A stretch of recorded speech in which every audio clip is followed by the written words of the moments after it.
मंदिर और महाराज जी की ख्याति आसपास के इलाकों से होती हुई दूर दराज के क्षेत्र तक फैल गई और यहां उनके दर्शन और आशीर्वाद के लिए उनके भक्तों का तांता लगने लग गया।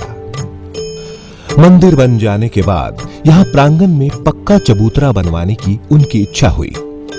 उन्होंने एक महाजन को इस काम का जिम्मा सौंपा। उस समय तो महाजन ने बाबा के सामने हां कर दी, लेकिन बाद में वो भूल गया। और फिर एक दिन उस महाजन की दुकान में न जाने कैसे आग लग गई। महाजन ने सब यत्न किए मगर आग नहीं बुझी। तब महाजन को अपनी गलती का एहसास हुआ और वो रोता गिड़गिड़ाता महाराज जी के कदमों में आकर गिर पड़ा। उसकी हालत देखकर महाराज जी ने कहा कि हनुमान जी उससे रुष्ट हो गए हैं। तब महाजन ने माफी मांगी और अगले ही दिन से चबूतरे का काम आरंभ करने की कसम खाई। तब महाराज जी ने अपने कमंडल से पानी लेकर उसकी दुकान की दिशा में जल छिड़का और महाजन को दुकान पर जाने को कहा।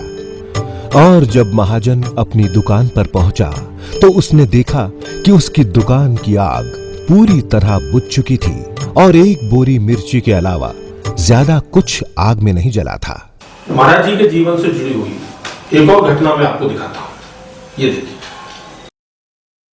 हुआ यूं कि महाराज जी एक दिन अपनी मौज में आकर नीव करौरी से गुजरने वाली एक रेलगाड़ी के फर्स्ट क्लास के डिब्बे में जाकर बैठ गए। कुछ दूर चलने पर एक एंग्लो इंडियन टिकट चेकर इनके डिब्बे में आया और अपने शरीर पर कंबल लपेटे हाथ में चिमटा कमंडल लिए साधु को सीट पर बैठा देखकर हैरान रह गया।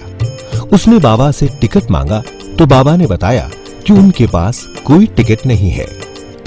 इस पर उस नासमझ इंसान ने बाबा को कई तरह के अपशब्द कह डाले और बीच में ही गाड़ी रुकवाकर इन्हें नीचे उतार दिया। गाड़ी से नीचे उतरकर बाबा हंसते हुए एक पेड़ के नीचे अपना चिमटा गाड़कर बैठ गए। गाड़ी के फिरंगी गार्ड ने गाड़ी को आगे बढ़ने का संकेत दिया, लेकिन ड्राइवर की लाख कोशिश के बाद भी गाड़ी आगे नहीं बढ़ पाई। पूरी भांप झोंक देने पर भी गाड़ी 1 इंच भी आगे नहीं बढ़ी। इंजन के पहिए वहीं घूमते रहे। गार्ड ने ड्राइवर से मिलकर समस्या जाननी चाहिए, मगर ड्राइवर के कुछ समझ में आए तो वो बताए। उधर उसी पटरी पर सामने से दूसरी गाड़ी के आने का समय भी हो रहा था। गाड़ी का पूरा स्टाफ और यात्री बेहद परेशान थे।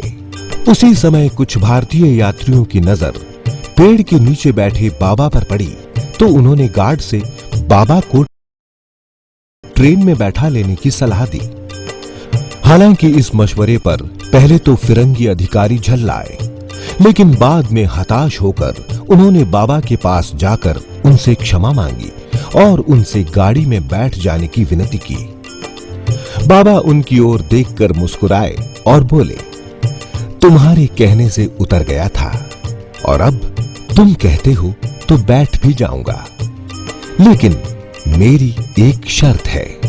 कैसी शर्त बाबा? इस मार्ग से जाने वाली हर एक गाड़ी को यहां इस गांव में रोकना होगा।